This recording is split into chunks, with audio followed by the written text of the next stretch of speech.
पता नहीं था कि डायमंड बन जाऊंगा, लेकिन ऐसे ही ज्वाइन किया था क्योंकि बहुत सारे लोग ऐसे ही आते थे। मैं भी चल भाई अपन भी ऐसे, और मेरे ग्रैंड अपलाइन भी मेरे साथ है आज अशोक भाई जैन। क्योंकि जब मैंने वेस्टिन ज्वाइन किया था तो काफी उससे 3 दिन पहले 3-4 कंपनियों भी ज्वाइन कर चुका था। अब बाहर कैसा होता है, घर में ऐसा हो जाता है किसी के साथ है? जब मेरे पास आए अशोक जी, बोले किरीट भाई एक जोरदार कंपनी आई है, बोले आ जाओ, हम तो वेलकम करते हैं, किसी को मना करते ही नहीं।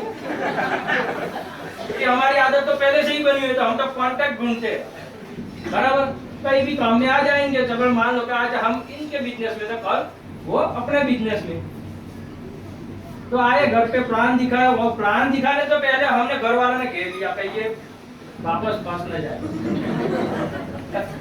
यहाँ बच्चा खड़ा हो गया, यहाँ बच्ची खड़ी हो गई, पीछे मिसिस खड़ी हो गई। बोले आज तो अब तो करने ही नहीं देंगे, पक्का फाइटर। मैंने बोली अब मेरा लास्ट बिजनेस है, ये मेरा लास्ट डिसीजन। अगर करेंगे तो वेस्टिज, अगर सफलता मिलेंगे तो वेस्टिज में ही लेंगे, क्योंकि आगे बहुत सारी कंपनियों में काम कर चुका था। और नेटवर्क की अगर एक्सपीरियंस की बात करूं मैं, तो लगभग 12 से 14 साल सबके साथ, काफी लोगों के साथ ऐसा होता है, लेकिन हमारी सफलता वेस्टिज में ही लिखी हुई थी। काम में आज मेरी सर्विस है लगभग दाहोद से 25 किलोमीटर दूर, एमपी और गुजरात की बॉर्डर पे गरबाड़ा, अगर नाम सुना हो तो। वहां मेरी सर्विस हुआ करती है। आईटीआई के अंदर मैं स्टोर कीपर की तरफ से मैं फर्ज बजाता हूँ। लोग बोलते हैं कि टाइम नहीं है, मेरे पास भी टाइम की कमी थी और आज भी है।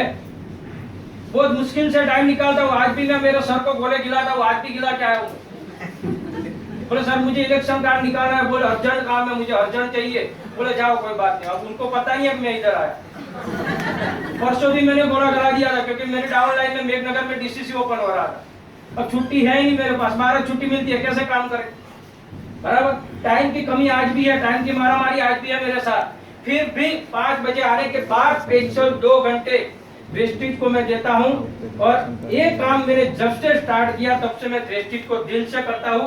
और आज इसका नतीजा ये निकला कि मुझे नहीं पता था कि मैं कितने टाइम में डायमंड बनूंगा, लेकिन बन गया। हकीकत बात यही है। मैंने 2014 जनवरी को मैंने बिजनेस ज्वाइन किया था, और दिसंबर 2015 तक तो मैं मजाक में काम करता था, किसको कोई सीरियसली नहीं लिया था मैंने। क्यों? क्योंकि आगे भी बहुत मार खा चुका था बहुत सारी कंपनियों में, और मैंने सोचा था कि ये भी ऐसी कंपनी होगी, चलो धीरे धीरे अपने जैसे बोलते हैं कि भाई बहता हुआ ही पानी अच्छा लगता है, राइट। क्योंकि पानी अगर एक जगह पे पड़ा रहता है तो ना तो पीने लायक होता है, ना तो कहीं नहाने लायक होता है। तो हमने क्या किया, हमारे काम को बहताया हुआ रखा, धीरे धीरे चालू रखा। लेकिन हुआ क्या, एक बार सर का फोन आया, बोले सर किरीट भाई कहाँ हो? मैंने बोला दाहोद में। बोले सूरत में प्रोग्राम है, एनिवर्सरी प्रोग्राम, और आपको आना है। बोला सर मैं आ तो नहीं सकता। बोले नहीं आपको आना ही है। अभी कल भी रात को मेरे बात हुई, बोलो कल किसी भी, मैं कुछ नहीं जानता, आप 11 बजे अहमदाबाद में चाहिए बस। और हकीकत है कि 11:15 बजे हम यहाँ पहुंच गए, और आगे सीट भी मिली, नहीं तो पीछे वरना ऐसे खड़ा रहा। ये सब हमारे टारगेट के ऊपर डिपेंड करते हैं, क्योंकि जिन्होंने आगे बैठने का टारगेट बताया वो सही टाइम, अपने टाइम से 1 घंटे पहले आ गए। जिन्होंने बीच में बैठने का टारगेट बताया वो सही टाइम पे आए, और जिन्होंने खड़े रहने का टारगेट बनाया वो टाइम से 1 घंटे लेट आए। तो हमारा टारगेट मोस्ट इम्पोर्टेंट है इस बिजनेस का। तो हमने 2014 दिसंबर को जैसे ही सर ने बुलाया कि सूरत आना है, मैं गया सूरत। अकेला ही गया था, मेरे साथ कोई नहीं था, कोई टीम नहीं, खाली मेरे डाउन लाइन के 2-4 लोग आए थे। वो भी वहां जाने के बाद मुझे पता चला कि मेरी टीम आई। बाकी मैं अकेला ही गया था दाहोद से, मेरे साथ कोई नहीं था। और वहां लगभग सूरत के हम पीछे की सीट में बैठा था, क्योंकि अपनी आदत होती है ऐसे भी पीछे बैठने की, और पीछे ही बैठा था मैं। लेकिन एक बात दिमाग में डाली, 1 घंटा प्रोग्राम चला, फिर ये बिजनेस समझ में आया, अब तो करना ही पड़ेगा। अगर नहीं करेंगे तो लोग क्या कहेंगे, वो भी एक प्रॉब्लम था। क्योंकि लोगों को हम बार बार बताते थे कि हम ये करेंगे, ये करेंगे, ये करेंगे, हमारा ये सपना, हमारा ये टारगेट, हम ये लाएंगे। अभी सर ने बोला कि ओडी गाड़ी लाएंगे, लोगों को बता तो दिया था, अगर नहीं लाएंगे तो लोग क्या कहेंगे, ये भी बहुत बड़ा हमारे लिए प्रॉब्लम था। और जिस दिन मैंने वहां पे स्टेज पे एक बात मेरे दिमाग में डाली, अगर कोई इंजीनियर अगर लाखों रुपया कमाता है तो हमें कोई अफसोस नहीं है उसने इंजीनियरिंग पढ़ी है, राइट। अगर कोई डॉक्टर अगर लाखों रुपया कमाता है तो हमें कोई अफसोस नहीं उसने डॉक्टरी पढ़ी है। अगर कोई वकीलात करने वाला अगर लाखों रुपया कमाता है तो हमें कोई अफसोस नहीं उसने वकीलात पढ़ी है। लेकिन हिंदुस्तान का एक इंसान यानी कि एक आम इंसान अगर अपनी बातों को बदलकर, अपनी सोच को बदलकर, अगर अपने घर के प्रोडक्ट को बदलकर अगर 4 लाख रुपया महीना कमाता है, ये बात तो सोच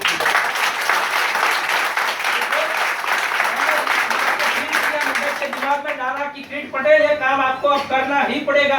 और मैं गया फिर से दाहोद, वापस प्लानिंग की और दिसंबर 2015 में इस बिजनेस को मैंने वापस स्टार्ट किया।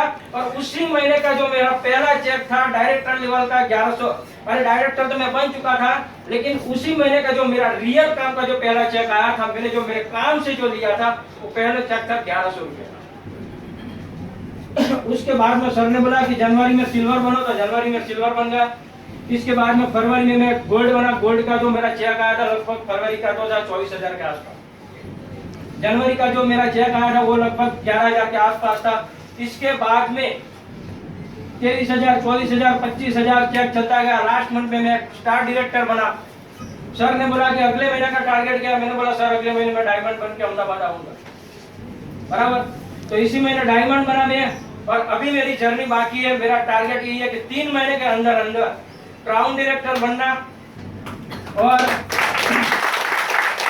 बहुत सारी होती है, लेकिन टाइम का भी वक्त होता है कि, लेकिन मेरा मैसेज ये है, अगर आपको इस बिजनेस के अंदर जब भी मान लो कि आपको अगर सफलता नहीं मिलती है, अगर आपको ऐसा लगता है कि हमारे कई आजू बाजू कहीं हम बाहर निकलते हैं तो नेगेटिव वातावरण होता है ना, कई बहुत सारे लोग हमें नेगेटिव करते हैं, अगर ऐसा कभी भी होता है तो मैं आपको यहाँ एक छोटी सी कविता सुनाना चाहता हूँ। उस कविता को बार बार अगर आप इस कविता को अगर मान लो कि आप बार बार अगर रटन करोगे तो कहीं ऐसा ना हो कि आप भी इस लेवल पे आ सकते हैं। तो क्या चाहता है, सुनने के लिए तैयार है? तैयार है? काफी लोगों ने सुनी होगी, लेकिन मैं फिर से कहता हूँ एक बार और, राइट? तैयार? अगर सुनी होगी तो कोई बात नहीं, लेकिन इस कविता में ही अपना पूरा बिजनेस है, यूं मान लो। लहरों से डरकर नौका पार नहीं होती, कोशिश करने वालों की कभी हार नहीं होती। नन्ही किटी जब दाना लेकर चलती है तो चलती दीवारों पर 100 बार फिसलती है। नन्ही किटी जब दाना लेकर चलती है तो चढ़ती दीवारों पर 100 बार फिसलती है। चढ़कर गिरना, गिरकर चढ़ना, चढ़कर गिरना, गिरकर चढ़ना, फिर भी उसका विश्वास कभी उसको हिला नहीं सकता। कहने का मतलब, फिर भी उसका विश्वास 2 गुना बढ़ता है, फिर भी उसकी मेहनत बेकार नहीं होती, कोशिश करने वालों की कभी हार नहीं। छोटा जिंदगी में डुबकी कौन लगाता है, जहाँ जाता है वहाँ खाली हाथ वापस आता है। मिलते ना सहजे मोती गहरे पानी में, फिर भी उत्साह उसकी हैरानी, फिर भी उसका विश्वास बढ़ता है, फिर भी उसकी मुट्ठी हर बार खाली नहीं होती, कोशिश करने वालों की कभी।